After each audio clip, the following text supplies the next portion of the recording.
is our ASMR episode.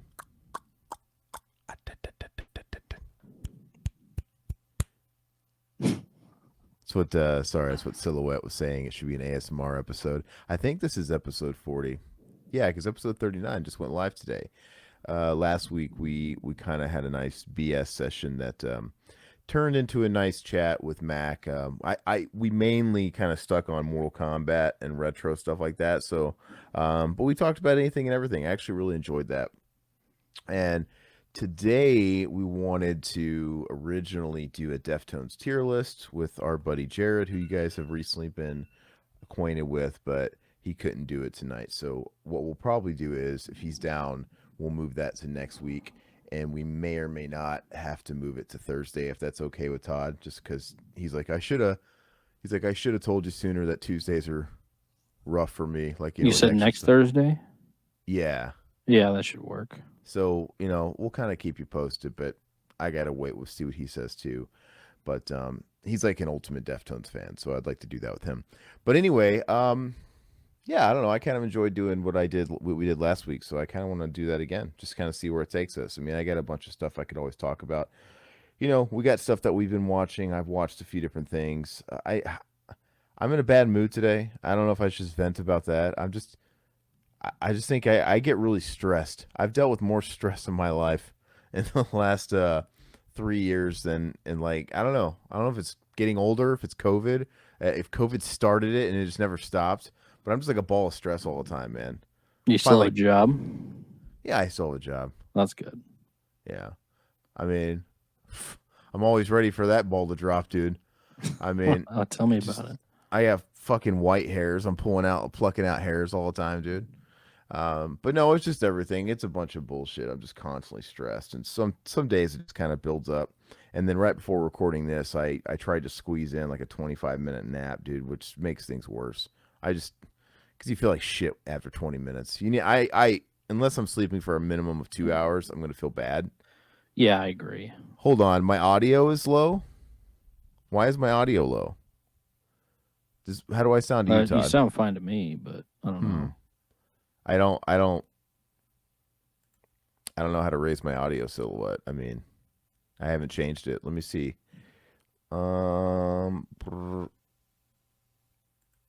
Let me see what I'm working with here. Do you see what I'm working with? No, does it now? It's fine. Okay. Well, maybe it's me. I'm probably just mumbling, and I'll just try and stay on the mic. Um, it's all good, but yeah. Anyway, just a little stressed, and work. Usually, work was always the first 5.5 years of the job that I work. I would say that work didn't add to any of the stress in my life, which was great because usually that's like everybody's stress in their life. And then I'd say the last year and a half, sometime during COVID, things started going to shit. It all started with them like using COVID as an excuse to slash benefits and just make our lives worse. And and then in the last 9 months, we got new leadership, and they've just kind of come in and just wrecked everything. Like how Yeah. everybody does everything, how everybody has known everything, and it's like wrecking stuff for the sake of wrecking it. Like it doesn't really make any sense why they're doing it.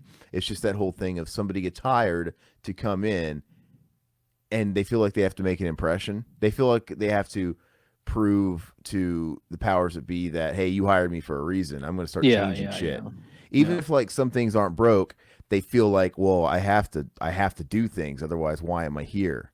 And it's just bad. It's created a real negative environment. And then you mix that with I'm working on this fucking chore of a fucking film. It's fucking killing me, man. Like basically today I lost my primary location.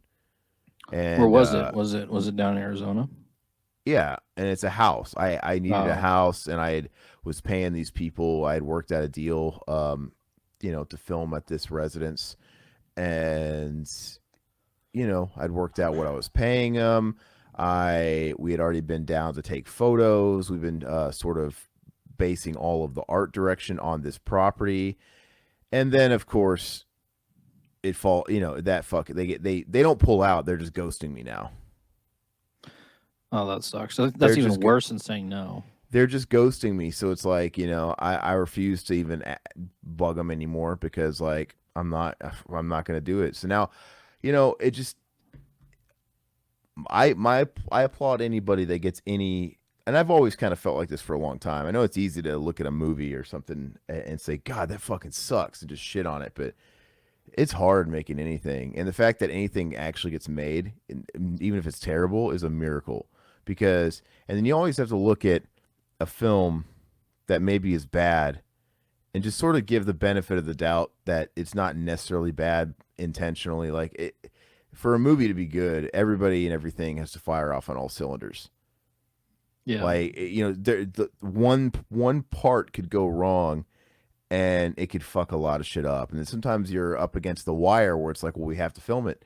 We've got a time frame, or we're working up against this budget, or well, I've dumped so much money into this project and then all this fell apart, so we have to do it for better or worse. There's all sorts of things that go into that. So anyway, like I said, I'm learning firsthand. It's like a house of cards. It's a balancing act. So you have to, it's so hard getting everybody on the same page, hiring these people, getting these people to come in, getting, negotiating these rates, talking to these people. And then somebody decide to say fuck off and just be unprofessional or not be good to their word or whatever. And then you have one person be flighty, and then maybe it causes a chain reaction, and it's like, well, shit, now we have to do some rebudgeting because I no longer have the deal I worked out with this party, and I got to find someone else, and maybe that pushes off the filming. And now it's like I had everything together, and I'm, of course, in the back of my mind, I'm like, just please don't lose the location. These people need to like stay to their word, and of course they don't. So now it's like, I Back to have square one. no, I still have everybody I have intact besides the filming location. I just have to find another location. And we set a filming date. We had to push back the filming date till the third week of July, which is fine, because you kind of have to work with different schedules and stuff once you get everybody hired and stuff. And I mean that's fine, but I technically have time, but I'm already over budgeted. Like it's just, I had a certain dollar amount to spend, which was $8,000 out of my own pocket. I've extended that to 10. I can't extend it another dime more. I'm gonna fucking break, and it's gonna cost me about 15.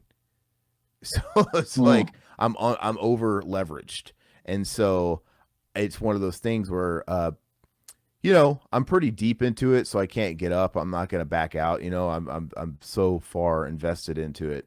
You're pot committed. It's already rolling. But now I already had this house, this primary location set up, and I already had the budget for that set up. I had worked out a deal with them. So now I have to find another place, which even if I can get it in time to where it doesn't interrupt the filming, because what happens if I don't make my filming date? Well, then maybe I lose this person, maybe I lose that person, because these are all working people with schedules. And when you lose somebody, everything, house of cards, man, it falls apart. So I got to find something before I let that happen. Give me 2 seconds. Yes. Why don't you read a couple comments real fast? Silhouette, what's going on, man? What's new with you? Anything?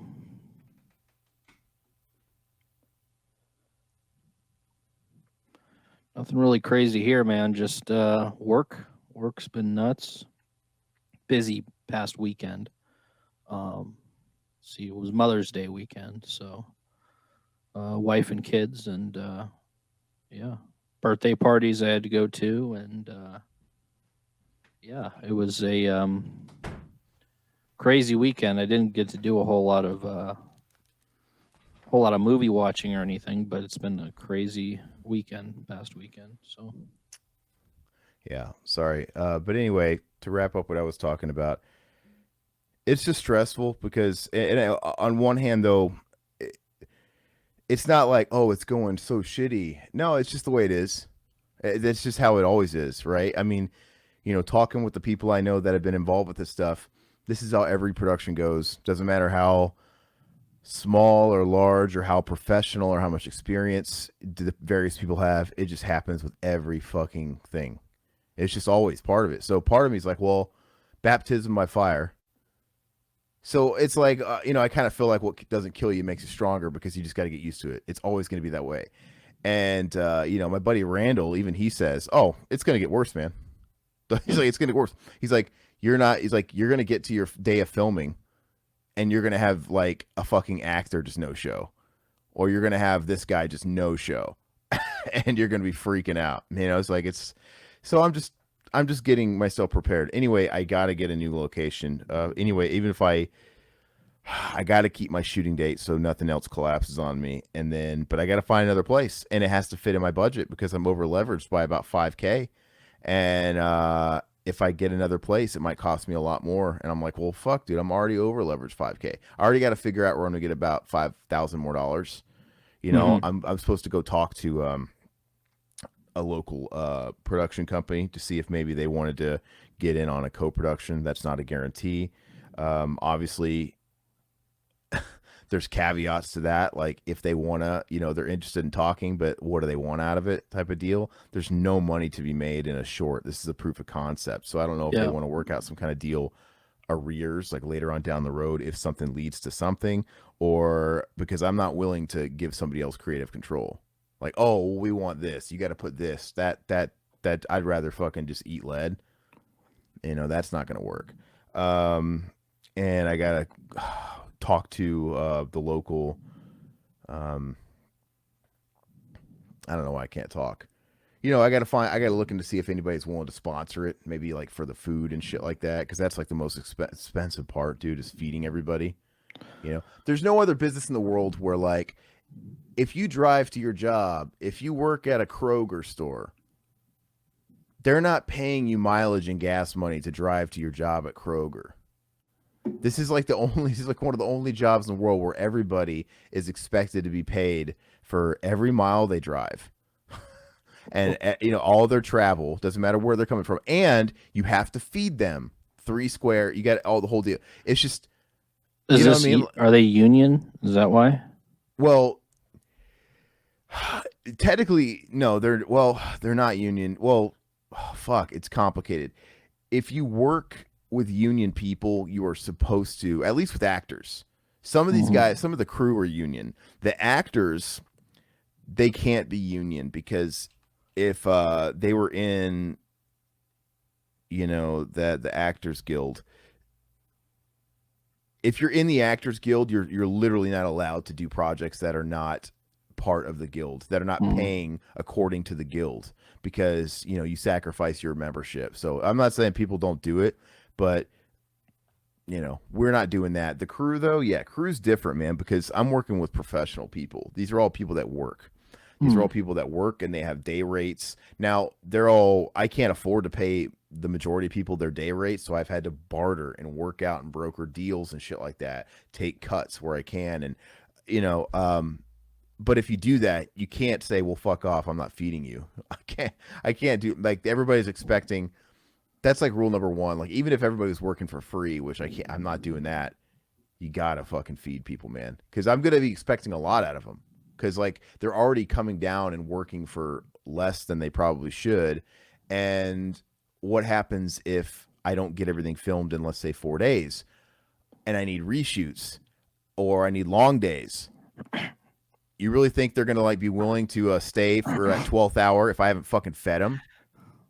Get your mom in the kitchen, man. Get Denise. No, that dude, and some of those guys, it just doesn't work like that, man. Trust me. Yeah, some people try and pull that fucking shit. You get people to come in and cook and stuff, which costs money too, but it just doesn't work, man. Like, literally, all these people expect catering.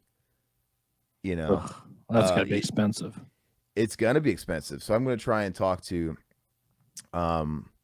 local boards and shit to see if I can get anybody interested in sponsoring. Maybe I can get something at cost. I don't know, but regardless, it's all fucking adding up. And last thing and you know what's also, dude, you have to play the presidential political game. So the people I found in the house, you want to stay in their good graces. You're talking to them, right? You're keeping them in the loop. You're being very friendly. I went to their daughter's fucking quinceañera. Oh, to jeez. keep up appearances and keep good with them, right? I bought their daughter $100 in presents for their fucking Oh, quinceanera. oh. And you know what? I feel like sending them a receipt. Like, hey, you guys want to refund me for this shit? For your dumb bitch daughter's fucking quinceanera? You know, you're playing the baby kissing politician game. Oh, I would Like, never get a I got your citizenship. vote. I got your vote, right? You know? Um, and it just fucking sucks. Yeah, William, I'm facing hurdles, man. It's just normal hurdles. So it's Your nothing money daughter can't is solve. as beautiful as Selena. She's as beautiful as Selena. Yeah. Well, it's always the case, Will. Like I said, I don't think it's anything out of the normal. I'm just trying to see if I can. I think it's a game of it's a game of endurance. It's just, can you last? Can you actually get whatever it is you're gonna make, for better or worse, however it fucking turns out, before it kills you? Like, I've literally had my first gray hairs pop up all over the place, dude, dealing with Do this you ever fucking shit. think about like trying to hire some like homeless people or something? And have Get them them to walk work. across the fucking bridge in New York City, the Brooklyn Bridge, and steal a shot. Oh, we're already gonna have to steal a couple shots. I've already got that planned. Well, that's what But I I don't know would if do because you can hire them for dirt cheap. You know, I I'm don't. sure they have some acting skills. I mean, they've been homeless all their life, so they got to be like, Yeah, trying act to not homeless. act. No, they act to get money from people. So I'm sure they're decent actors, right? Are you trying to tell me their wife wasn't killed by ninjas and they need money for karate lessons to get revenge? Are you saying that's not true?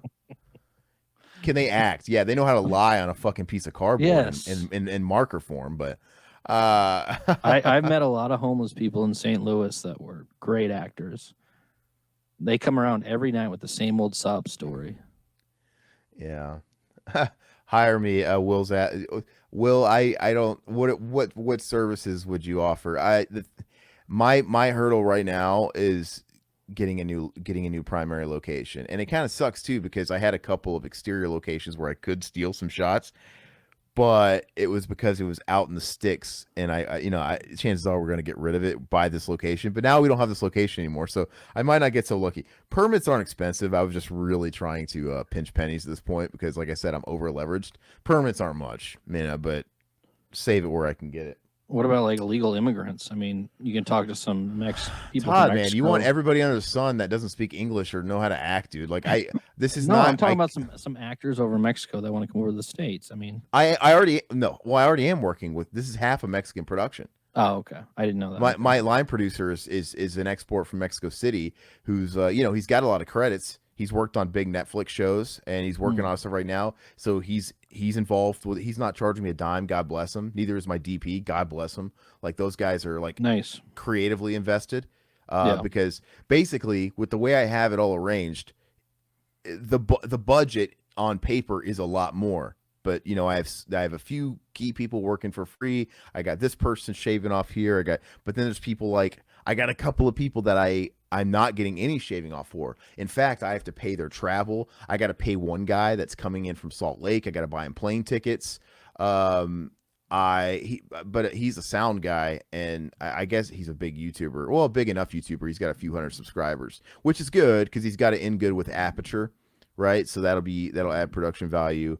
And who knows? He's got plug opportunities with his YouTube channel, but fucking got to pay for his fucking flight out here. I have to let him. I had to negotiate with him and let him film YouTube videos during the process and fucking bullshit. My lead actress, who is incredible. It's been really hard finding good actors, but my lead actress, she's awesome. I have to fly her out here because I couldn't find anybody locally that can fucking take it. Um, let's see.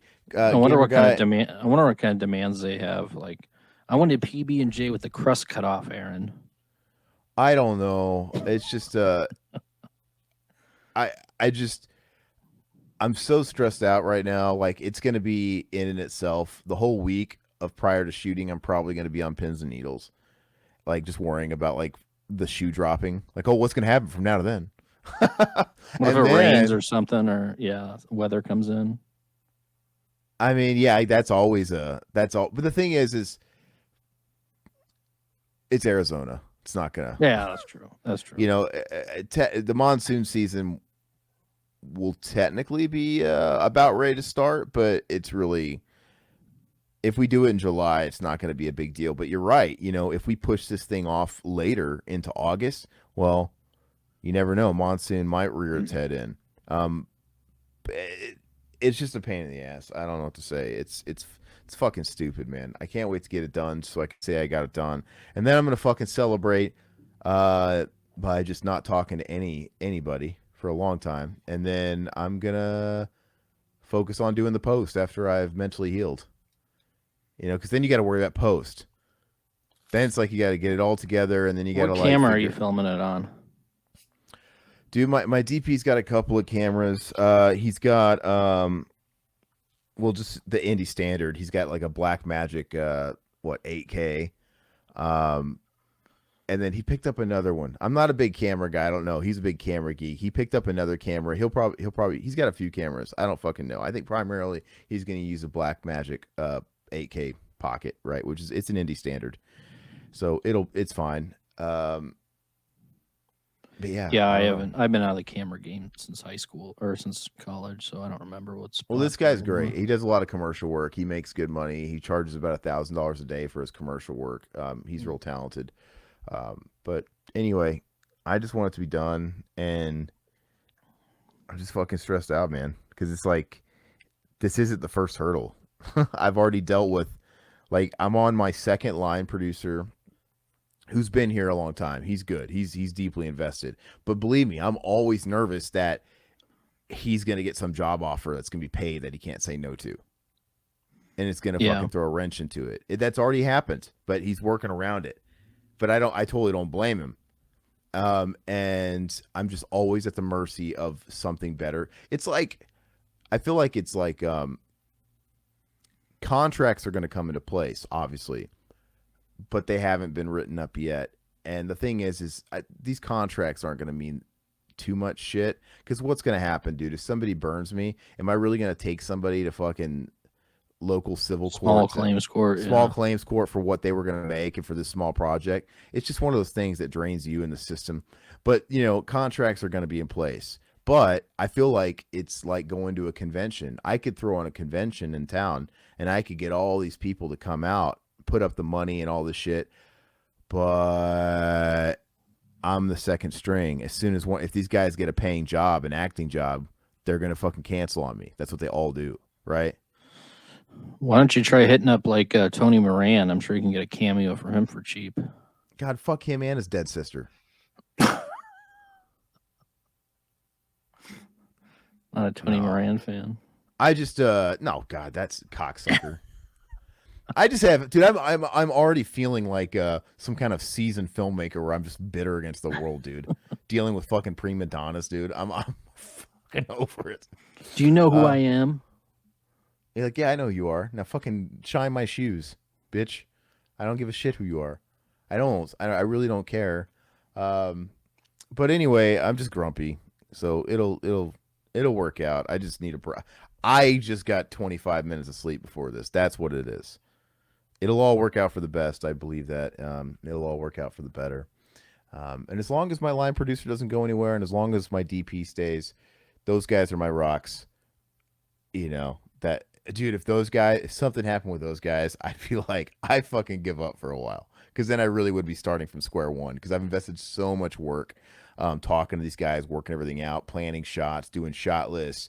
I lost my art department, had to replace the art department. Pain in the ass, because it's like you're already talking to the art department. You're holding meetings with the art department people. You're going over the script and scenes with them. And then something happens and they fucking have to back out. It's like, great. Well, I've just wasted the last month. What does the art department do? The art department is everything from wardrobe to set design, special effects, you know, all that stuff. That's the art department. Okay. But yeah, I am slowly evolving into Stanley Kubrick. I wish. Your first movie will be your last movie. Can I just get there? Yeah. Can I just be Kubrick? Oh, dude. I have realistic goals here. My first goal, and everything after the first goal is just gravy. Trust me. The first goal, the most important thing, to get it made. If it gets made and I finish it, I'm happy. 2, it turns out good. And Yeah. that'll be like, oh, even better. Great. That's bonus. Because I might get number one and it might, but it probably won't. I mean, like, my buddy Randall, everybody said, like, here's how it's going to go. You're going to make it. You're going to fucking hate it. You're going to question your whole existence and you're not going to want to even look at it because it's going to be a pile of shit to you. Then you'll kind of go through this like 7 steps of grief or whatever it is, and eventually you'll look back on it and you'll be like, you know what, it's not as bad, it's not so bad. But you kind of go through this process. But anyway, if it actually turns out good, that's a bonus. And number 3 bonus is it actually functions for what it's supposed to do, and I get somewhere with it because I'm trying to sell a feature on it, and I'm going to take this thing and actually use it to go shop around and go talk to more people. So, I mean, yeah, if I can knock all 3 of those out of the park, that's awesome, So Maybe what's the bar? What's the bar? The low bar? Is it one more time for the camera? Is that the low bar? No, this is very ambitious. It's not low at all. That's what's Okay. that's what's making it so hard, is it's very ambitious. Okay. And the people I was interviewing for the line production job, production management jobs and stuff like that, they were all trying to hit me with like realism. They're like, oh, this is going to cost you this much money, this much money, this much money. Oh, look, we need to do this and you need to do this. They're like, because it was so ambitious, like I was delusional. But all the guys that I got working with me, they're like, no, the fact that it's ambitious is why we want to do it. It's exciting. It's ambitious, like what we have to film and how much we have to film. But we can, just because it's going to be 14, 15 grand accumulative, potentially that much, it's probably going to look more like a 50 or 60 grand. You know what I mean? So we're still keeping it way under. Like I was thinking I was going to get away with like 10 grand max. And, all these people were laughing like, no, like you need at least 50, 60 grand. And I'm not going to need that much money. That's absolutely stupid. There's absolutely no way. I'm just over leveraged a little bit, so I just got to figure out that hurdle, and then I'll be right as rain, and then we'll see. And then once I get everything in place, I can focus on the directing, because believe me, I'm gonna have to get there. Once there's gonna come a point where it's like, okay, well, I need to focus just on the directing part. I have to get in the zone, because like you can't go in there letting people hear you smell you sweat. You can't. It's like the director has one job. Well, one job, and that's just to know the answer to every question. Yeah. Yeah. You got to know because I'm going to get a lot of them. A great director is going to know basically everybody's job on set. They're going to know their verbiage, because the different people have different lingo. Yeah. Right? I did some research on that not too long ago. Different, I'm going to talk to camera assistant, DP. I'm going to talk to all those guys a certain way. They're going to have different lingo and terminology for different shit. But then I'm going to talk to wardrobe a certain way, and I've got to speak their language too. I've got to keep everybody in line, and everybody's going to have a bajillion questions for me, because it's not their job to know what to do. The director has to have the answers. And so everybody's going to come up to me and asking me shit, and I can't hesitate. I got to have an answer. I got to definitively know an answer. That's not even just talking about the actors. That's one thing. And then I got to work with the actors, and then I got to direct the actors, and I got to be able to tell them how to give me what I want. I have to know what I want out of something, and I got to be able to convey that and tell them. I can't be like, I don't know, or why don't you try it this way? I can, but I need to be like, look, you could be a guy paying for gas at a convenience store in a scene for 2 seconds, but how am I going to relay how I want you to play something? Well, I have to have a backstory for you, whether or not it shows up on camera. I got to go up to this guy and be like, look, this is who you are. This is how you're playing this role. They're not seeing all this, but you just got home from a very, very long day from work. You came home, your wife was fucking cheating on you. You want to get loaded. You have to set up this whole fucking backstory and give them a reason to act a certain way. I mean, it's just, anyway, it's a juggling act. We'll see. We'll see if it's worth it. We'll see if it's worth the how fast I aged. I'm gonna look like Barack Obama next year. You should get somebody to document behind the scenes all this stuff, just so we can go back to it. And that would be cool. I'm actually tempted to, because there's a really cool YouTuber that is all about cinematography and stuff like that. But you know, he does it for his channel, and he's never made a movie. And then he did. He was going to make his first feature, and you know, he had a really really big YouTube following, so it was relatively easy for him to get enough funding to make an adequate indie feature. And he decided to document the whole thing in 4 parts, 4 big YouTube videos. So it's like it's awesome. I watched the whole thing, and it was really fun to watch him just sweat and just all shit go wrong. And Well, there you go, gamer guy. Grab your camera. no, well, yeah, I just don't know if I want to stack that much on my plate. You know, it's like, dude, it's Yeah. you know, and Randall is like Randall is my Yoda. Like, you know, whenever I'm freaking out or I have like I need a vent, I send him a voice note, and he usually doesn't really like make me feel better. He just gives me tough love. He's just like he'll just be like, "Oh man, it's gonna get worse." He's like, "Oh, thanks." He's like, "It's gonna fucking," you know. And he's like, "Dude," and he was like saying, "He's like, dude, the last thing you want to do, you don't want to be standing there trying. You want to be responsible for making people the breakfast. You don't want to have your fucking girlfriend fucking make an omelet. Like the last, you're gonna have your plates fucking full, man. The last thing you're gonna worry about is fucking the food. Pay a caterer. You can't do that. You're gonna be like a million places at once." No, Will should make it like a reality show where you're mic'd up all the time, and it's like the two Corys or whatever. Like you're running off into your trailer crying or whatever, and like all this stuff, and then we get to see it behind the scenes, and this is all posted later. I mean, I this would be want fantastic. I want to. I would have to have final edit approval No, because no final edit approval. because like I would be like that guy. It's like final edit. I'm doing it's like the guys that do a tell-all autobiography, but then they cut out all the juicy shit that make them look bad. Dude, you'll see me like raging. You'll see me fucking stressed out. Oh, I'm stressed. You'll see me freaking out. And it's so funny because like even this guy I'm telling you about on the YouTube channel, he didn't include all. I mean, he had his moments in the documentary where he was saying like you could tell he was stressed and he was talking about how he had moment, but they didn't show him. Like, oh, dude, you would see me. I would hope I could keep it together. I would never want to take anything out on anybody. That I don't want to do. But I will probably have those moments where I step off into a side room and fucking just scream into a pillow. Yes, those are the best parts. Like what I will have is I'll have like some kind of monster James Hetfield moments. Yeah. Where like remember like Lars just yelling in his face, "Fuck!" and he's just standing there, and then he doesn't. He gets up and he just walks and slams the door. And yeah, I'd probably have those moments at most where it's like, I'm not taking it out of you. I'm gonna fucking go in here and take it out on whatever the hell inanimate's in here. No, you know what? That's not a bad idea, gamer guy. Like in general, like the Patreon, not just the rage footage, just like do it. Yeah, we'll see. I wouldn't mind it. And do you have any directing experience, like a documentary or a camera experience?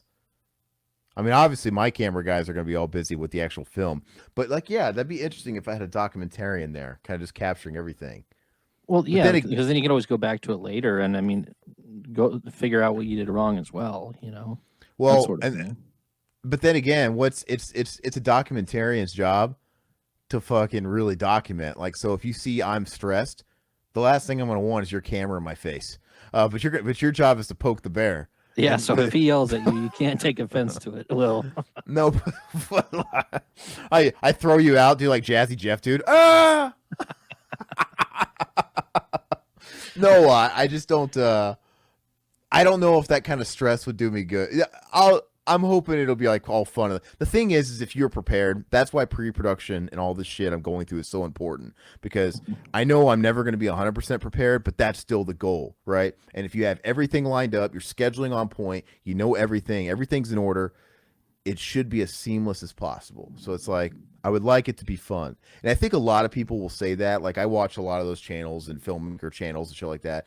And some professionals, that's the advice they give. Don't forget to have fun, especially if it's like your first or your early stages. It's like you get so wrapped up in shit and you get so stressed out. It's like, don't forget to have fun with it. Like, okay.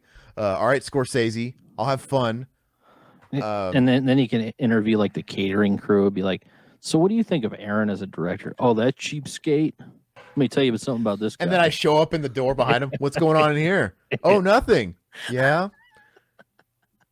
Okay. And then I leave and they look at the camera like, shit, that was close. Like, what's that from? What James Franco did? Yeah. Or Was it Jonah Hill was talking shit at the camera? I Like an can't remember. interview? Or who No, was no, it? it was James Franco. Yeah, it was James Franco in what is the movie called? The End of the World movie. Oh, this is the end or the This is the world's end. end? Yeah, when they're Yeah. trapped in the house or whatever, and like James Franco's in the room, like documenting like real world, and he's like, what's his face? Danny McBride. Danny McBride. He's like going crazy. Yeah. He's like talking shit, and Danny McBride shows up, like, "What's going on, dude?" Like he's Yeah. over here. He's like, "Oh, nothing." Cool. What you doing there on the camera? Yeah, it would be that. He's like, "I'll come anywhere I want to come." Yeah, I love that. You don't have enough bullets, bitch. part. That'll. I'll shoot your Danny dick off. McBride is so funny in that, dude. Yeah, he's really funny. I still want to watch The Righteous Gemstones. I haven't seen that. No. Yeah, it's him, John Goodman, Adam Devine's in it. Who's the other guy? Walter Goggins or whatever his name is. When the did guy this from, come out? Oh, it's like in its second or third season now. It's HBO.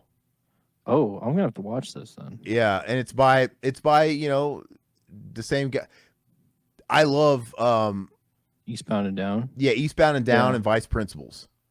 Yeah, I wasn't a huge fan of Vice Principals, but I liked Eastbound and Down's fucking hilarious. Yeah. But I liked Eastbound and Down. I thought that was a funny show. I like it. Yeah, I keep forgetting about it, but I need to go into that and watch that. So, but yeah, man, stressful stuff. But that is a good idea, Will. I kind of thought about it, but not really thought about it. But maybe I should really think about it. It's obviously not a priority, but maybe I should put something out there and get someone to document. Yeah, I'll consider it and I'll think about you. I'd love to watch it.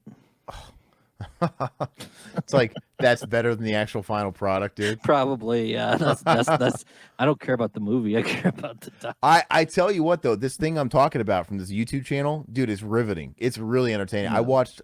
It was like a 4-part, 30-minute parts a piece. I watched all of them. Well, And just down think, yeah, you can make your own reality show. You'd be like, oh, screw the film. I'll just do reality TV.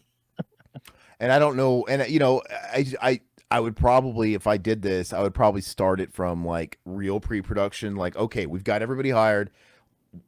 We're gonna do the table reads. Here's our actors. Start from there, like when everybody's Yeah. meeting each other for the first time. Table reads, setting up. That'd be fun, but we'll see.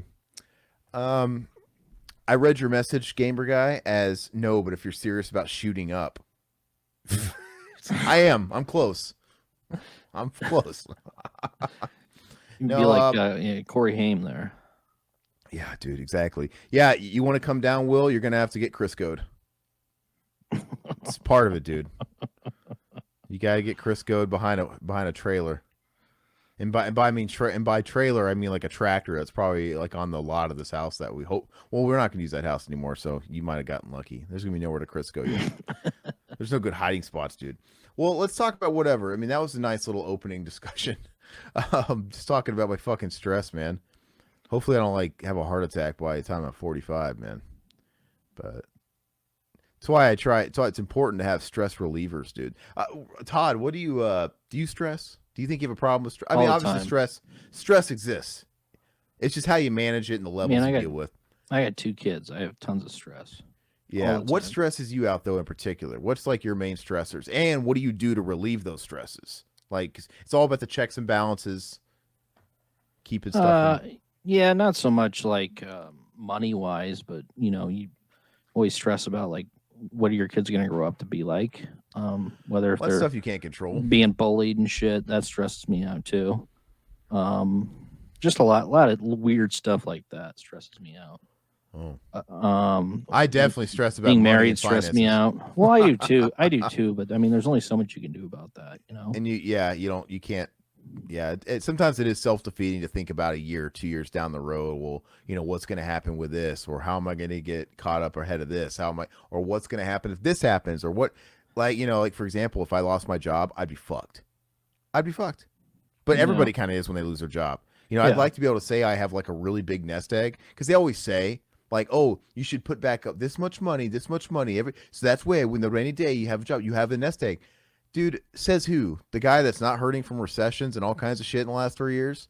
Like, dude, I would be like Yeah. anybody else if I lost my job. I would have to be on unemployment, and I'd have to look for another job. Like maybe I'd rebound, but You wouldn't be bad because I mean you have a lot of money in your home, so you have a lot of equity built up. oh And yeah, I'd have to that's like that's where you have all your money. That's why everybody has all their money into their homes now.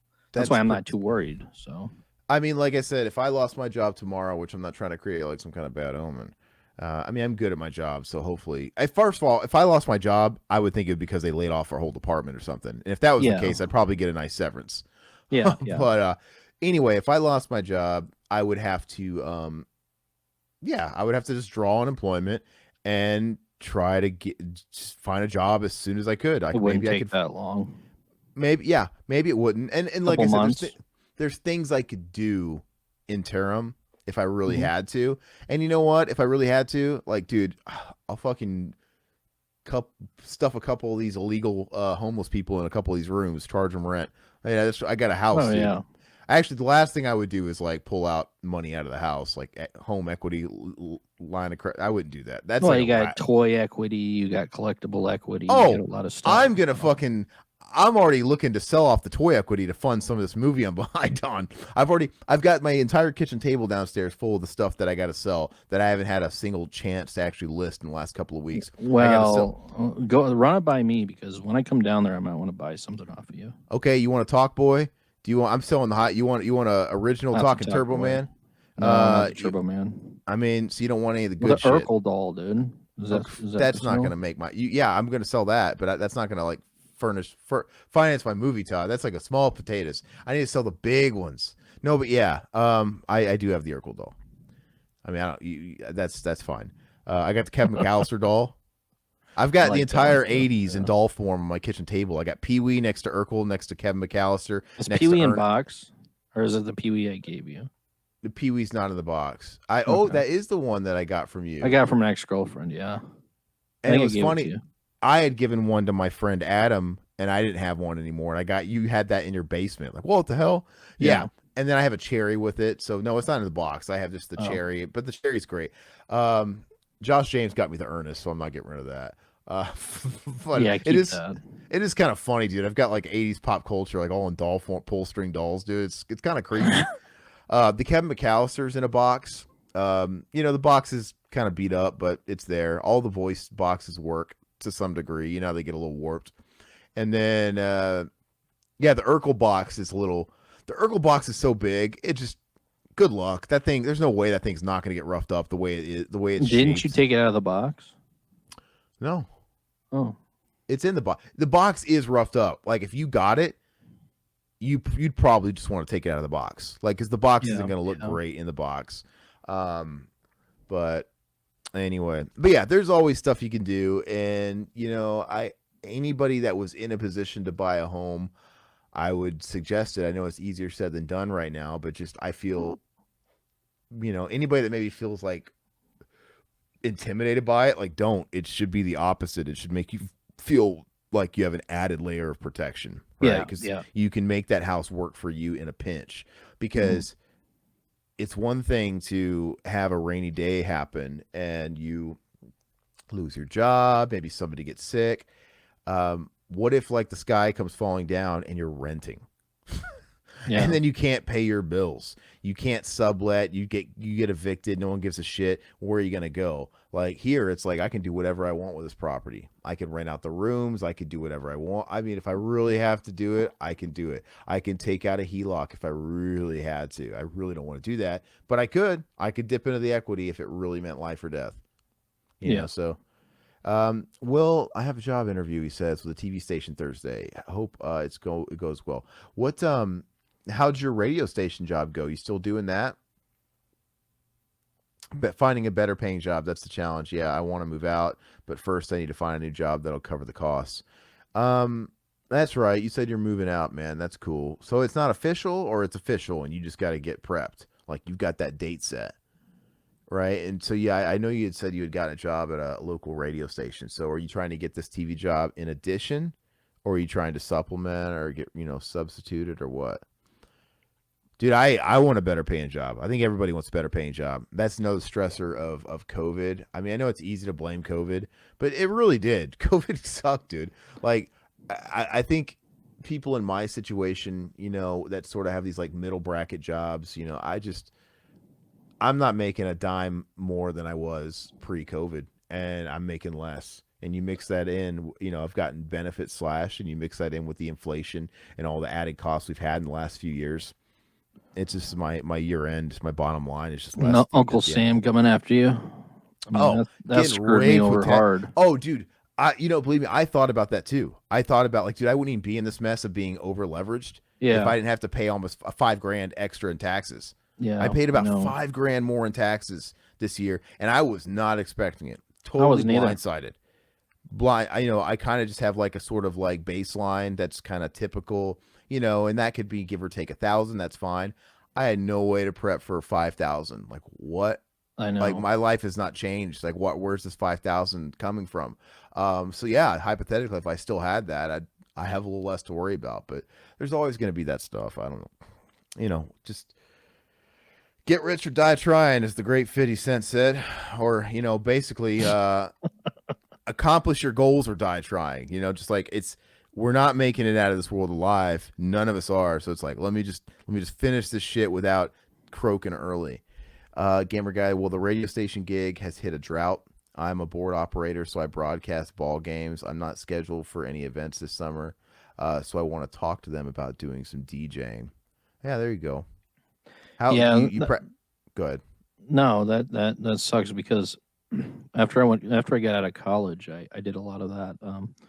I was an event videographer, and then the 2008 housing crash happened, and they cut all the creative jobs. So my jobs, I got laid off on all my jobs back then, shooting football games, MMA, doing a bunch of video work.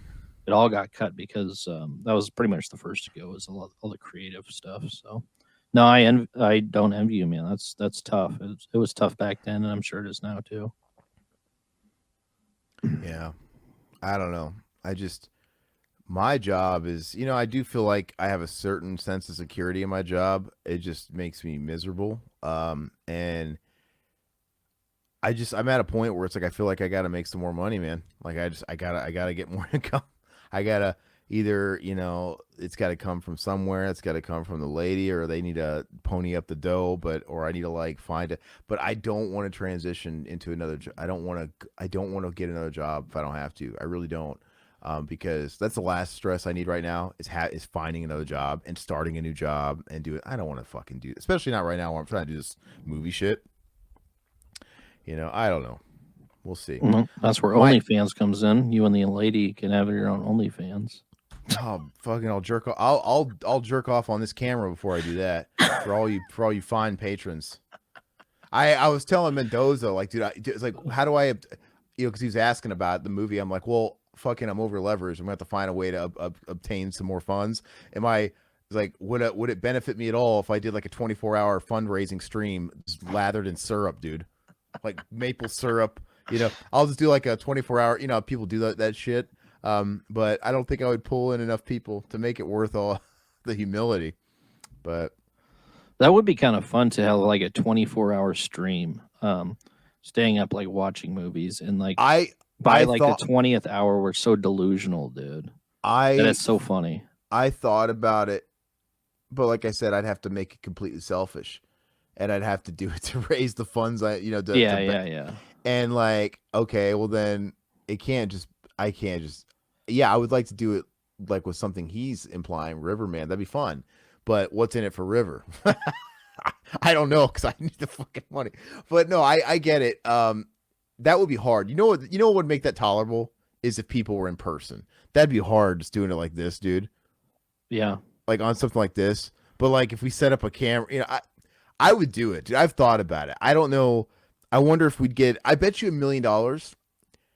It'd be a fun experiment if we had nothing else to do with our fucking time, which we do have like every. Yeah. But yeah. if we had nothing else to do with our time and we could afford like a 24-hour straight stream, I honestly think we would get new viewers too. Like if we're streaming nonstop, we have to get new people in. We have to like, and you make it exciting enough. We have to, so I think even if like I take the raising funds out of the equation, it would just be a fun experiment if we had the time to spare, just to see what kind of new people we get. And I then they don't like take turns sleeping. Like I'll sleep in the chair for 2 hours, like I'm conked out, and you're like talking to everybody when you hear me snore. yeah, like yeah, and I could take requests like, hey, if Todd was here or whatever, like put Todd's hand in water, see if he pisses himself, Yeah. or draw a cock on his face, like all those old things, right? Do like the what is it, The whipped cream or the whatever. whipped cream and the feather, Yeah. dude. Yeah, That's well, do a funny. 24-hour stream on New Year's. I don't know, man. We'll see. I need money now. I gotta think sooner than New Year's. No, we'll figure it out. But that would be fun. I just don't know where dude. The only time I could even fathom thinking about doing a 24-hour stream is like maybe when I'm on like forced vacation because we have to take vacation every year for 2 weeks, Yeah. and sometimes it's if I have like a vacation plan somewhere to go, that's great. But this year I didn't. Thick of COVID, I didn't. Dude, I was literally twiddling my thumbs for 2 weeks. Like, God, I would have did it. If I could go back in time, we had this idea like in 2020 or 2021 when COVID was raging, and I had to take 2 weeks off. Dude, I had nothing better to do. I'm like, yeah, let's do it. Let's fucking just, get on. Let's make it happen. Yeah, it'd be a little difficult for me, but I don't know. I try to make it work. Well, you'd have to take more shifts Yeah. Yeah. with your situation. You can have like the mannequin, dude, your replacement when you have to go like handle kid stuff, dude. Yeah. That'd be With like a paper plate on a balloon, dude, with a face drawn on it with glasses. And I would do the same. I'd be like, I gotta go with some Jimmy John's or something. I gotta go take a nap, put my little mannequin. But that would be a cool idea. You know what? I bet you it would be a little bit. I bet you it wouldn't be nearly as taxing if we had enough of us signed on to do it and we really did revolve in and out. And the concept Yeah. is A bunch it of never people. stops, Yeah. right? So Yeah. like if you had Mac or Zach or even like some of the people that like Josh or even like even someone newer that comes like if we had people scheduled like, okay, this person's going to come on for a couple of hours and shoot the shit with this person, this person's got to go do this. As long as it was like constantly going, I don't know, be an interesting Well, and then you could like I don't know if they have like something where you could strap a cell phone camera to you, like I don't know, like a harness. So if I And then do have like to go you take can a shit, you can I'm do taking you daily guys with me. deeds. Yeah, you can do like daily deeds. Like Dude, oh, I gotta go walk the dog. Well, Then I we have- could, yeah, and we can have StreamYard on our phones, so I could always switch. Yeah, I don't Like, know. okay, I got to go walk the dog. Strap to you so it actually Strap looks it on good. my forehead, dude. Yeah. And you see me taking a piss, dude. You just see my dick in my stream, and I start pissing blood. I forget I'm live. Aaron, what are you doing? Oh, I'm just streaming. Yeah. Well, anyway, stress aside, is there anything else have you watched anything you want to talk about? I watched. Let me see. I watched that story about the Air Jordans and them signing Oh, Michael. How was that? That's it's a Prime production, so it pretty much went straight from theaters to Prime. Mhm. It was fun. You've seen those movies before. It's not unlike what's that Adam Sandler one where he plays like the scout, basketball talent scout, like Hustle or something like that. That's on Netflix. Or it's even kind of like Moneyball, only with shoes. Oh, okay. It's that kind of movie. But it's good. I learned a lot. Like I didn't Mhm. know Michael Jordan makes $400 million a year to this day just off the residuals of Oh Jordan yeah, he sales. doesn't do anything. Yeah. He just sits on his ass. Yeah. Because Jordans, they make up about $4 billion in Nike's revenue every year, so that means he makes about 10% off every shoe sold or every piece of merch. He's one of the smartest businessmen out there. Well, it wasn't even him. If you watch the movie, it was his mom. Oh, it was his mom. He was Okay. kind of just kind of a kid. Like he really, Mm. because they signed him before he even stepped foot on a pro ball court, right? Because he was coming out of college. Yeah. He was making such an impression in college. Like, yeah. So, they were kind of laying on the line for him, like really banking everything. Like this guy's going to be the real fucking deal. And then it was his mom that brokered that deal and, got X amount of dollars for him and basically trailblazed how everybody does it, I'm sure, these days, where you get money off your name. Because I think up to that point, these shoe companies like Adidas and stuff, they were they were sponsoring players to wear their shoes, but I don't think they weren't doing it like the Air Jordan, where they were like, "Hey, we're gonna make your shoe. We're gonna make a shoe for you, and it's your shoe." Yeah. And then that got them in the door and stuff like that because Nike wasn't hip back then. It was all about my Adidas and fashion sense because Yeah. Adidas Yeah. were on, Nike was known for running. And so, yeah, it was his mom. It was his mom that was brokering the whole deal. Like, if the movie's truthful, but apparently it's got the blessing and backing of most people, so it's probably true. And then she's the one that brokered the deal of, yeah, but he's gonna get a share, a residual of everything you sell. Like, and that was the huge thing where it's like, you're gonna use his name.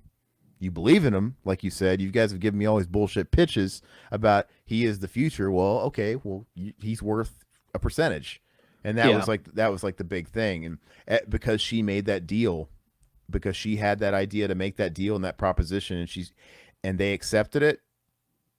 40 years later, he's fucking making $400 million a year to sit on his ass. So he pretty much can just thank his mom. Like, Lucky man. I know.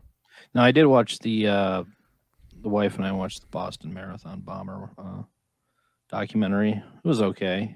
I mean, Yeah. I really don't. I don't find that very fascinating. I mean, I knew the story already, so it was one of those. I watched the Marky Mark Patriots Day movie or whatever it was. That's enough. You did? Ugh. Yeah. See, I never watched that. I like that, dude. I tell you what, Marky Mark, that guy has like a terrible batting average. I don't know what his movies. When he came out on the scene as an actor, he was starting out the gate with like credible roles. Like, it's like, oh, he's gonna be and so I think he's capable. But dude, now he's just kind of become generic action guy, and he just, kind of like The Rock, and it's just like almost everything he does is bullshit.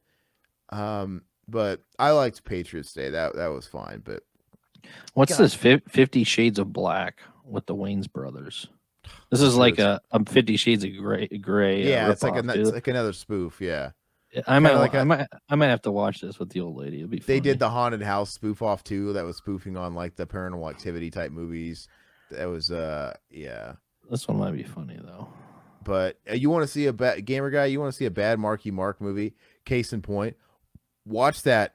I don't remember what it's called. What's that Netflix movie with him and Kevin Hart? Is it called Me Time or something like that? Yeah, it's horrible. Yeah, I've seen all those Netflix ones. Dude, yeah. It's like fucking bad. Like that to me, it epitomizes streamer movie. And it's become an ugly word. It's like, this is what a streamer movie is. This is like worse than Redbox movie. And these guys that just take this easy paycheck and really just churn out these really bad, cheap movies, dude. They're really just cheap looking, terrible scripts. Kevin Hart always plays the uptight guy that works fucking too much.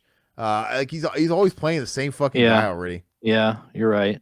Dude, I mean, think about a movie he's in that's good, like Central Intelligence. He's the same guy in every movie. Oh, come on, he's working in the office. Like, come on, babe, I swear I'll be home. Oh my God, oh, you're so uptight, Yeah, he's always stressed out. Yeah, so stupid. Yeah, The Happening was pretty bad. Yeah. And Netflix it's just so catered to women now that it's like I can never find anything on Netflix I want to watch. Like I do like the crime documentaries, stuff like that, but other than that, man, my wife watches it all the time, but I can never find anything on Netflix. No, and then I wonder why I even have Netflix still. I know, because it's like isn't like $20 a month. I mean, it's really expensive, and it's just so baked into our DNA because Netflix has been around longer than all of them. Like just like I've always had it. Did you subscribe to Netflix when the DVDs were out? Because I remember doing the 2 DVDs or whatever out at a time. Did you ever do that? No, I don't remember when. I don't remember when I first got Netflix. I might have first got Netflix in like 2010. Yeah, but they had the 2004 was probably when I got it. I mean, before it was a streamer. Yeah, and it was just a Netflix. I never did that. Yeah. No.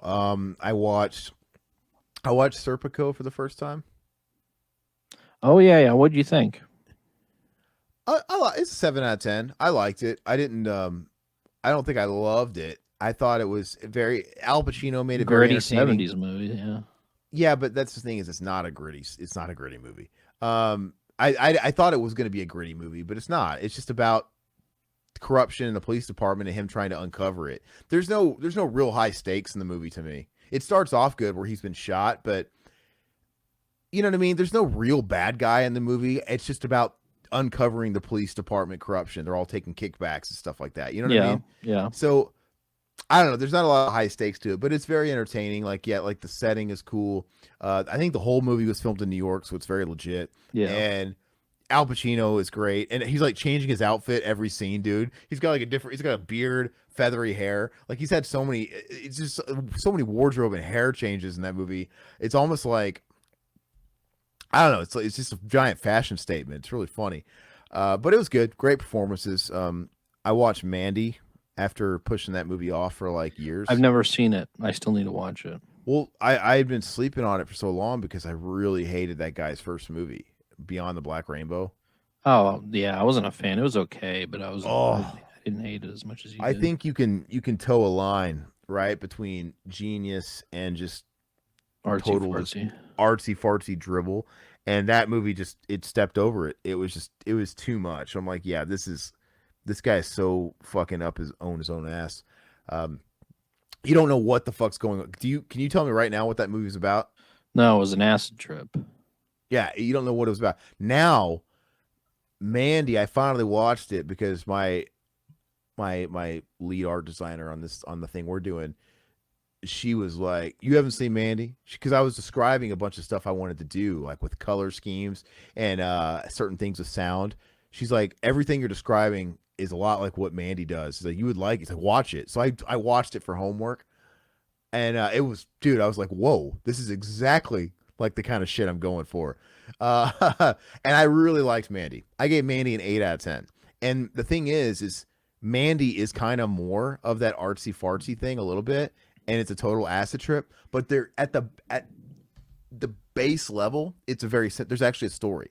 It's a very simple story, but it's there. And then you have all the crazy shit happening around this very simple revenge story, and it works because yeah, it's got a lot of what the fuck isms. Like, what am I watching? What is that? But you never lose sight of the plot. You know what's going on. Like, oh, well, these guys did this. Nick Cage is fucking doing this. So this one, to me, is on that line again, but it didn't cross it. So I highly recommend it. It doesn't have a 4K release. Did you know that? Terrible. Oh, it doesn't? No, the best you could do is you could still get like the Blu-ray Steelbook, which looks pretty cool, but that's all it's available. I looked. It never got a 4K release, or it's like streaming on. It used to be on all the sites. First thing I wanted to do was go to Joe Bob because he did it on like season 3, I think. And I'm like, Yeah. okay, I'll watch it finally because I'll watch it on Joe Bob. Because with Joe Bob I cherry pick. I don't just watch every episode. I can't get to all of them. But they took it off. I'm so annoyed with Shudder and the licensing. So fucking annoying. And so I wanted to watch it with Joe Bob to make it even more entertaining because I didn't know how I was going to like it. And you can't. And then Shudder doesn't have it anymore. And it used to be on like Prime, and it's now on Freevee. You know, Free? it's one of the free streamers, right? Oh, okay, like Yes. Tubi. Yeah. Yeah, it's just like Tubi, where you got to watch with ads, but it is available. But anyway, it's very good, dude. It's like it's just I mean, can I give you the synopsis? It's not Yeah, spoiling go ahead. Yeah, it is very light on story, so it's kind of hard to spoil anything about this movie. I'm just going to give you a setup. Basically, Nicolas Cage and his wife live in the mountains. They have like a cottage in the mountains. Great, where they're living happily ever after. She runs like a general store, and he does fuck all. I don't know. And it's one of these movies where Nicolas Cage really doesn't talk a lot. He doesn't have that much dialogue. And anyway, one day while the wife is out and about walking on the side of the road, like walking to work, I think is what they imply she does. She just walks to the place she works because they live in the mountains. This cult of like hippie fucking types spots her from their van, and just the leader of the cult just eyeballs her, and he makes a spiritual connection, like I must have her. and they That basically sounds interesting. yeah, and that's the whole story. They basically kidnap her. They kidnap her Okay. and her husband. And they're this cult they're high on meth. Mhm. They're not meth. They're on like they're all acid LSD. Acid heads. Yeah. Yeah. And it's just so the whole movie you're like looking at it through the viewpoint of them where it's like ruh, ruh. Like a lot of the shit's so fucking tripped out because they're all on acid and it's nuts. And so you know, the girl like rejects, you know, the offers and all that shit and she's not having it. They like force them to take the drugs and like she's not even like falling for it and they end up sacrificing her because they have these Mhm. weird god. It's the only part of the movie that's like what I don't understand that is they like worship these fucking creatures that are in the woods. They lurk in the woods and they're like these demon bikers on motorcycles. What? It's fucking weird, dude. That sounds good, actually. It's wild. Anyways, they sacrifice her and they put her on a stake and they basically kill her in front of Nick Cage and they kill Nick Cage too. They think they are. They like shank him and like are gonna make him bleed out. But of course, Nick Cage doesn't die. And so Nick Cage basically takes matters in his own hands after watching his beloved get burnt to a crisp in front of him on a pike. And then he it's his job to kill everybody. And Nicolas Cage has to kill the entire fucking cult and everybody. And it just turns in one of those bloody revenge movies. And it's so fun because Nicolas Cage, he's like he gets on the drugs too. And it's like Yeah. he's the fucking he's like fucking all drugged out, killing all these people. I really think you should watch it. It's really fun, dude. Especially the end when he towards the end when he like kind of goes head to head with the cult leader. It's so fucking tripped out. And when Nick Cage does talk in this movie, they're hilarious. The lines are great. They're so they're so fucking great. So yeah, I gave it an 8 out of 10. I really really liked it. And it's a total mind trip, man. Like the colors and the sound and everything. And I watched what is it? Haunting of Julia / Full Circle. Yeah. Yeah. I was talking to Todd about that. And, yeah, I really really like that. I think I gave it an 8 out of 10. And then you know, I had never seen that, but after I watched it, I told Todd, I'm like, this is basically a very very similar movie. It's cut from the exact same cloth as The Changeling and Don't Look Now, right? Yep.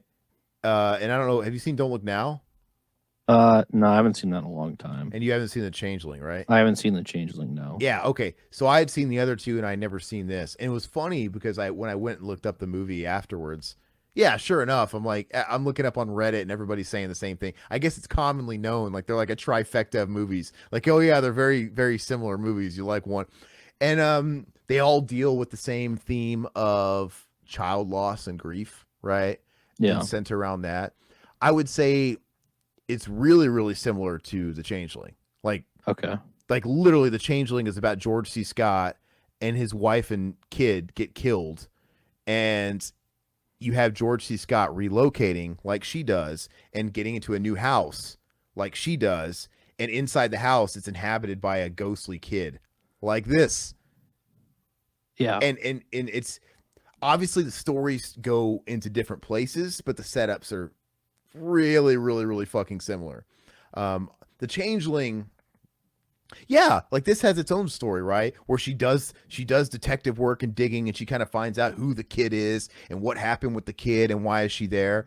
George C. Scott does the same thing. Now the stories are completely different of like why these kids are there. Those are completely different. So and then Don't Look Now. Don't Look Now is a little bit more different, but it deals with the same topic of like a couple that lost a kid, except they're in Europe. And Don't Look Now is fucking a trip. I can't believe you've never seen that, dude. That is wild. It's basically like an Italian movie, but not an Italian movie. It's like Donald Sutherland. It's like it feels like an early Italian Donald movie. Sutherland. Yeah, But- I've seen parts of it, but I never sat down and actually watched and it. it's famous for having like the world's longest sex scene. Yeah. And it's supposedly real, like it was real sex, and it's very uncomfortable to watch. Donald Sutherland fucking having sex, dude, with that mustache, dude, and the curly hair. But they're all good. They're all good movies. So you know, No, I see gamer guys talking about he got the Dirty Harry series, which I love. I love Clint Eastwood Dirty Harry series. Sudden Impact is probably my favorite. it has, of course, his wife in there, Sandra Locke, and I don't know, something about that movie. It's kind of dark. It's kind of like a slasher esque type of movie. Kind of sleazy as well. But I watched recently. I did watch High Plains Drifter, Clint Eastwood movie. This movie is fucking cool, man. This is definitely a weird kind of movie for Clint Eastwood. Yeah. Like he plays the drifter, the outlaw that comes to a town, pretty much tries to save the town from other outlaws, and they hire him. And Oh, he you mean it's like every Western and samurai movie since the dawn of time? every West. But I mean, the thing about Eastwood in this is he's cold hearted, dude. Like Yeah. he rapes a girl like twice. Hey, don't spoil it because I actually have it on order, dude. I have Oh, it. you do? Okay. Yeah, okay. I've never seen it. It's been on my list forever. Okay, Thanks. but this is I didn't know you were gonna get this, but this is a lot of fun, man. Oh, If I you love like Eastwood. westerns, yeah. I love this is westerns. one of and my favorite Eastwood movies too. I love Eastwood. I love all that stuff. And he's got so many movies that there's still movies I haven't seen. Not all he went through a weird patch in the 80s where he's got like a lot of movies that they're not all great, but No, I wish they would release those the Dirty Harry movies on. I think Warner owns them, so they won't release them in 4K. But like, you don't like Deadpool the best with Jim Carrey?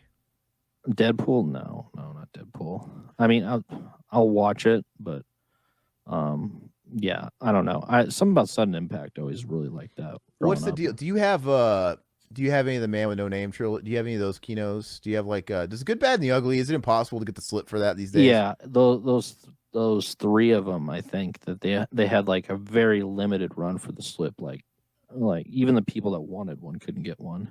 It was pretty much a crapshoot. Yeah. So yeah, you can't get one. I need to get those because I have Good, Bad, and the Ugly, but I never got a slip with it. And I was reading online that it was hard because I went on a Reddit where somebody was saying, like, posing the question, like, what are the most expensive slips out there?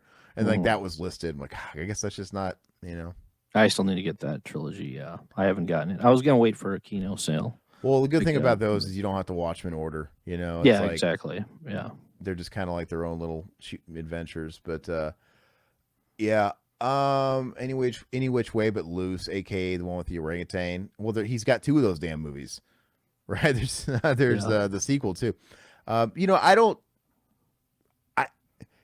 His 80s stuff like Pink Cadillac is just kind of okay. But he's also got movies that are like not movies like High Wire. Then he has kind of like low, like what is it? Firefox? Is that the one he did with Charlie Sheen? That one is very much. I don't remember that one. It's interesting. It's very much like a late night movie of the week, Cinemax movie where it's very by the numbers, but it might be junk food. Where it's just like you got Clint Eastwood's the veteran cop, and the new rookie comes in. It's 80s Charlie Sheen, and they clash, right? It's just that whole dynamic, and it's kind of a cliche 80s like buddy kind of rookie cop. It's nothing high art, which kind of like I associate a lot of Clint Eastwood stuff with being. And then the villain is a drug runner, played by Raul Julia, who's a treasure. But Raul Julia is playing a German, and he's got like the weirdest fucking German accent. He's like Puerto Rican. Yeah. It's like it's so weird. But none of these are like great movies. I mean, he's got a lot of that stuff in the 80s is like a lot of like 6 out of 10s, like late night popcorn movies you catch on TV. Have you ever seen? I've been wanting to see Tightrope. Have you ever seen that? That one came out after Sudden Impact. Let me see. Did I call it? Let me see. New Orleans Detective. Hold on. He's after a serial rapist killer. No, let me see. I still haven't seen that. I want to watch that. Hold on. I might be getting. I don't know. Maybe I'm getting stuff. I might be getting a couple of titles mixed up. No, I've not seen that. Pretty sure that's Blue Thunder. No, what are you talking about? Blue Thunder. Is that like a different movie? Because there's definitely a. You're talking about the Roy Scheider movie? I've never seen that, but is it just the same thing? Because if it's the same thing, that's been done a million times. You got two rookie cops. You got one rookie cop and the fucking old experienced cop, and they don't get along, but they have to get along to solve a fucking crime. I mean, it's been done a million times. Just like you have a drifter Westerner guy happen upon a town that has like some kind of threat looming over them, and they have to take. Like I said, this has been going on since Kurosawa, right? This is Seven It's every Samurai. Western, but that's what's great about them. It's every Western, but this is like Kurosawa. Kurosawa did Seven Samurai. It's about the same thing. This village hires these seven samurai guys to take on the big bad or whatever to protect their village. That becomes the Magnificent Seven in America, and every westerns were just begat from samurai movies, Yojimbo and all that shit, right? It's all the same. Blue Thunder is basically the same, but with a helicopter, and Malcolm McDowell is the villain. Oh, so it's got to be quality then. I haven't seen Heartbreak Ridge. I haven't seen that. As far as he's directed some good movies. Did you watch Richard Jewell? I haven't, no, but I saw that on like HBO or something. Awesome. I was tempted. Really good. It is? Okay. Yeah. It's a I'll have to watch directorial it. movie. Well, it's got Sam Rockwell, who I love. I think Sam Rockwell's awesome in most stuff he's in. Even like with Kathy Sam Bates in that? Yeah, Kathy Bates plays Richard Jewell's Oh, mom. okay. Gotcha. And Richard Jewell is played by God, what's his name? Paul Thomas Hauser. Okay. He's the guy who plays the old guy in Cobra Kai, the fat guy. Yeah. What's his name? The fat guy in Cobra Kai. I don't remember. Like not like Hot Rod. He's got some. Yeah, fucking, yeah. The man child guy. Yeah, the one that comes in the dumb fat dude, right? Yeah, the dumb fat dude. Yeah. But anyway, Richard Jewell is really, really good. So The Mule was fun. I enjoyed The Mule. The Mule was fun. I liked it. Jersey Boys is terrible, dude. I tried to watch that movie. I'm not gonna watch that shit. I tried. Oh, as far as director, I don't like J. Edgar with Leo. That movie's shit, dude. I haven't seen it. I haven't seen Bad. it. Yeah. I got a Blu-ray copy. You can fucking have it. I'll throw it away. It's just dog shit. Gran Torino's great, but Gran Torino's good, yeah. So $1 Million Baby's good, So Mystic River. Mystic River's awesome. Yeah, that's a great movie. So like I said, he's got a lot of stuff. But anyway, I'm gonna try and watch High Plains Drifter here soon myself. What else? Let me see what else I've watched. I think I spent a while not watching a lot of shit because I was really tied up with all this stupid movie shit that I'm doing. But the last week I've been trying to watch some stuff. Yeah, that's. I'm looking forward to that National Lampoon's Vacation 4K to come out because I haven't watched that in forever, and I used to watch that all the time. Will, thoughts on John Wayne, the actor, not the clown? I'm not a John Wayne guy, but I mean, I understand, like, he's kind of a boomer icon. He's the quintessential, like when we did that episode where we talked about the movies your parents love. Yeah. He's the typical grandpa parents movies, dude. A lot of those movies were always on in the house, right? I don't know if I've ever actually sat myself out of my own will and watched one of them front to back, but they were just kind of always on in the house, whether that's Hondo or The Quiet Man or, what have you, whatever. So Dr. Giggles, anal warts. Yes, absolutely. What were you saying though? You were watching what? Shit, I don't remember. We were talking about Eastwood. I'm trying to think of what I said after that. Oh, I do want to pick up the National Lampoon's Vacation 4K. Oh, what's the deal? When that comes out. Are we getting the collector's edition stateside, or is that only the I don't know. That's what I'm kind of wondering too. I'm on Blu-ray.com and it's not. It seems like that's just the region B or whatever. Really? It seems like it is, and I think there's like a standard edition one that is gonna be like in the U.S. That's the way it appears. Are they gonna have any special features? I hope they do.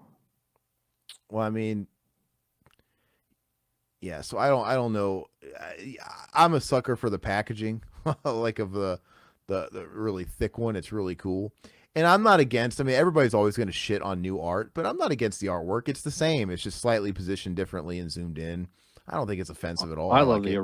I love the original artwork. Yeah. I don't mind the new one though because it's just wrapped around the big fat box. I don't give a shit. Oh, that's not a problem. Yeah. No, I know what you're saying. And Why you people are know, mad about that? everybody's always got shit like when they fuck with Really? art because it's zoomed in. It's the same picture, but they got them like left profile and it's zoomed in. It's Oh, kind of who wrapped around the cares? box. At least they have it on there. It looks cool. Yeah. And it kind of wraps around to what looks like on the spine, so it'll look cool on your shelf, dude. I think Yeah. it looks neat. But yeah, I think that's just the Region B. So I Oh. was I'll have to look into that. I was on the fence. I think we're just gonna get a standard like slipcase, like a standard. Ugh. Okay. I know, disgusting, gross. Get it out of my sight. Yeah. You know. Well, it's one of my favorite comedies, man. I want a solid release on that. No, and I'm addicted to those like those fat releases, like whether it's Synapse or whatever. You know what I did get a back. I got weak and got a while back, and I forgot to tell you about it. And I didn't want to get it because I didn't want to double dip. Because it feels like not that long ago, like just over a year and a half ago, that I got the Blu-ray. But I did get that special edition of Tenebrae. Oh, okay. Yeah. Yeah, because it's just too fucking cool. It is cool, man. It's great. One I do want to get is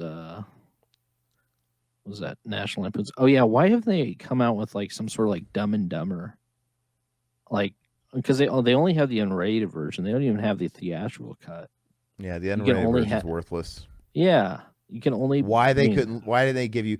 Why were some people stingy about that? Because you remember when you could get a DVD back in the day, and it would give you the option: do you want to watch the unrated or the rated or whatever? Yeah. But then, like some people would really like exploit that, and they would sell both versions. Mhm. Like, oh, you want to buy the unrated, so you can buy this one separate. They would do that a lot with VHS too. I noticed, like, so stupid.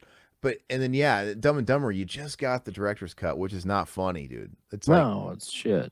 it's like that proves to you that editing is everything, man. And these guys need to be reined in. And just why do you want to see everything that didn't leave the fucking editing room floor? I can't wait till I can watch that like with my kid. He's gonna freaking love it. I can Dude, this whole already tell. time I haven't had my light on, Let's see it. my little lights. I've been sitting here in the dark. Anyway, the healing power of laughter, indeed. But anyway, what are you guys, Dr. Giggles? What have you been watching? You look like I- you watched some fucked up horse porn or something. I was tempted to buy the Mission Impossible 6 movie collection on 4K. It's only like $45. So I'd like to actually watch some of them I haven't seen. Wait, so they have like because I know they were selling all the steel books individually for pre-order. Is this a collection? Yeah, it's a collection. It's like a digibook or something. Oh, okay. Well, no, I saw that too, and it made me kind of because I heard especially those newer Mission Impossible movies were really good.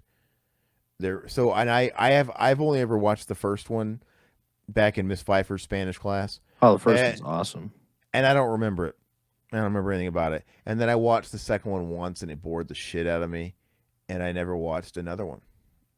So, but I think they're all on like HBO or something. So I want to like watch them. I don't want to blind buy them. I'm not gonna blind. I don't get the money for that right now. But I thought about going back and watching them.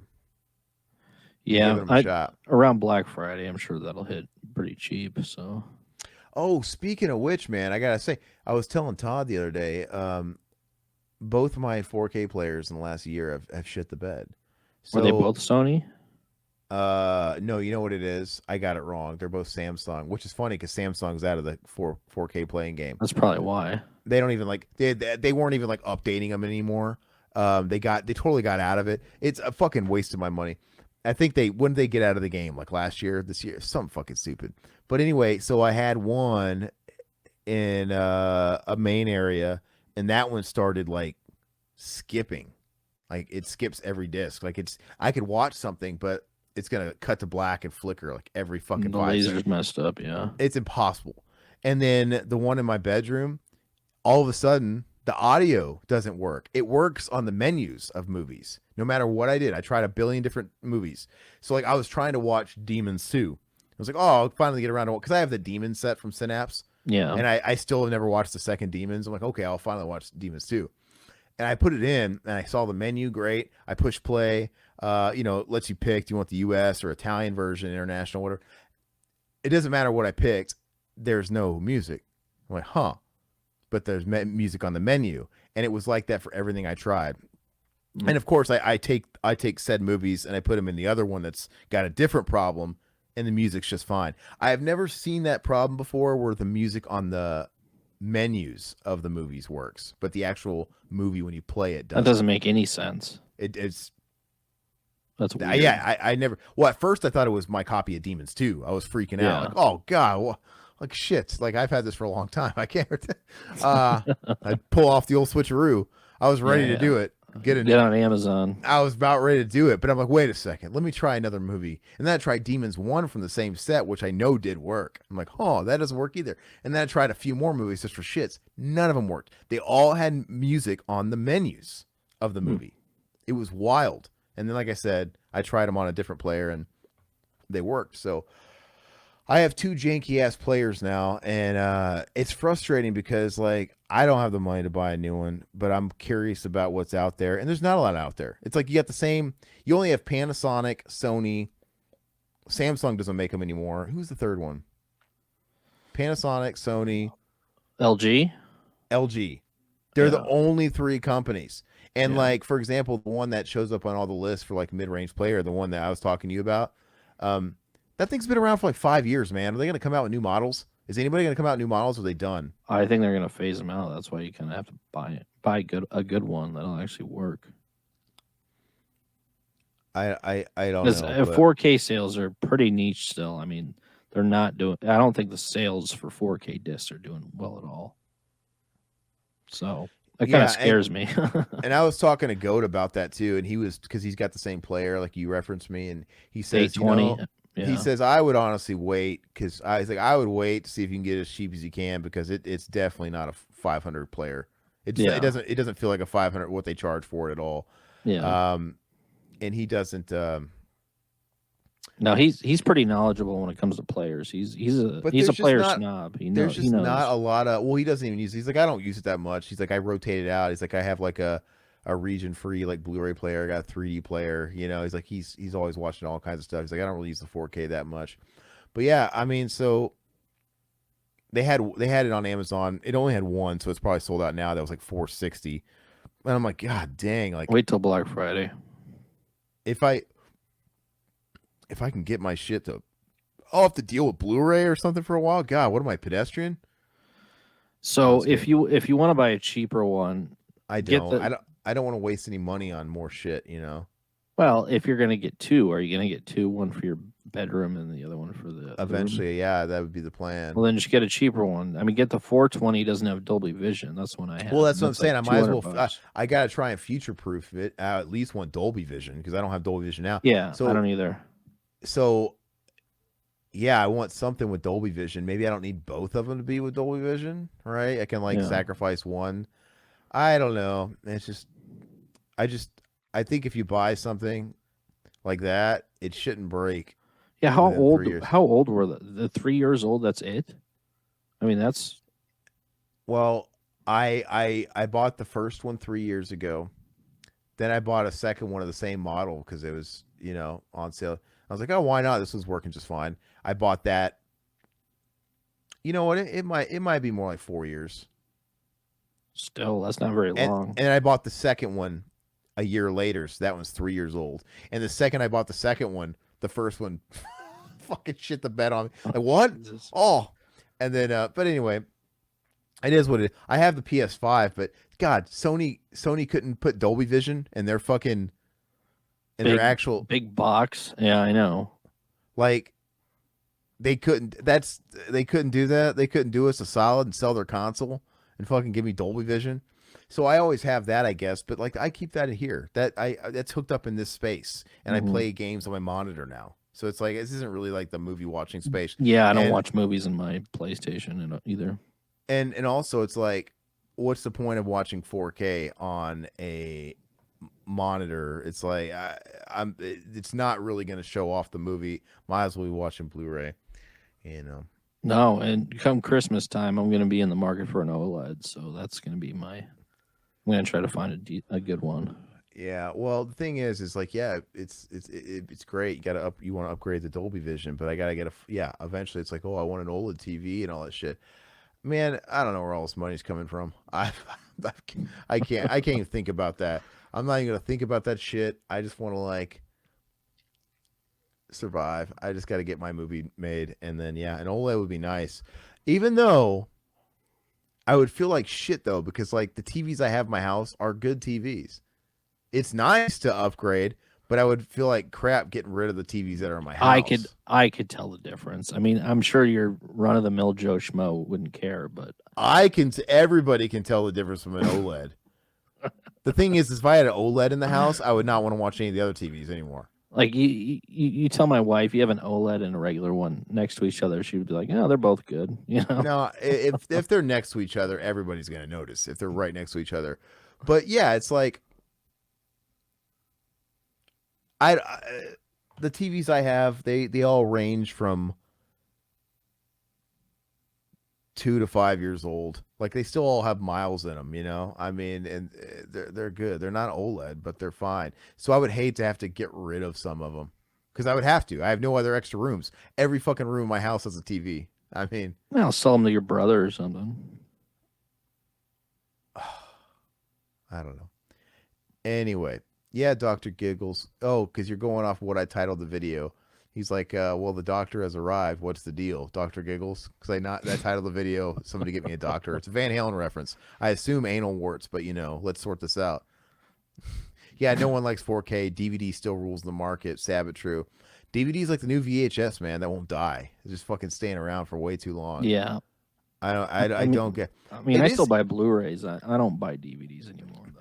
It is sad but true though. Like most people don't care about fidelity, quality, and all that shit. They just don't. It's really a niche thing, and you know it's kind of sad. Like I said, most people are totally happy watching shit on their phone, Yeah. putting on ear pods, laying in bed, and watching movies on their phone or like their laptop. And listening to a movie coming out of 10 speaker, which don't get me wrong, I'm not so snobbish to where like I'm gonna be one of those guys that's like, oh, you fucking crime against humanity, like you know your Scorsese's or your fucking Nolans who are like can't watch a fucking movie on a laptop or a phone. No. Look, Who cares? Look, Do what in you a gotta do. pinch, in a pinch, dude. I've traveled and Yeah. my laptop has been. I don't want to watch anything on a phone personally, but I guess I could. I watch YouTube videos on phones, but I've never watched a movie on my phone ever. I've never watched Netflix or any stream. Never done that. But yeah, dude, my laptop has really come through for me on many occasions. Like you're traveling, dude. Yeah, it's fucking awesome. Do what you got to do. Yeah. But yeah, I don't want that to be just the standard, man. I mean, either, but it is what it is. But anyway, I feel like we've killed enough time. We've learned a lot. We've grown a lot. We've learned about my stress. We've learned about you know, my plight in the world of filmmaking and shitty electronics. By the way, Samsung. Just I've learned, you just buy their monitors, their TVs. That's it. They literally can't do anything else. I wouldn't even buy their TVs anymore because I don't even think they have OLED TVs. Do they? They had their own thing, QLED, Oh, okay. which is like their own, you know, proprietary version of the same thing. I think Samsung displays are great. They are. They have deep blacks. They do look good. They're fantastic. They're known for their they're known for their displays. That's it.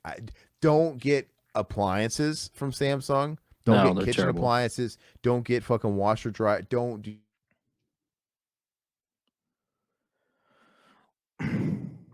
So No, no, but as far as like OLED, dude, I like LG's got some great OLEDs. LG is the best ones. In my God, they opinion, got too. they got some fantastic ones. But Yeah. anyway, stress is the real killer, man. I don't want to die before I'm 60. I want to live to be 120. I want to be Michael Jackson. I want you to freeze me and thaw me out, right? In 300 years. He's probably still alive, for all we know. Yeah.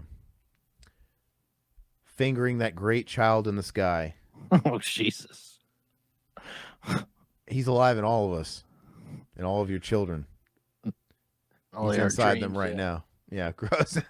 All right, well, let's go ahead and call it there. Thanks, guys, for joining us. Yeah, just sort of a shoot the breeze segment. Next week we're gonna do the Deftones tier list, and my buddy Jared's gonna join us for that. That'll be fun.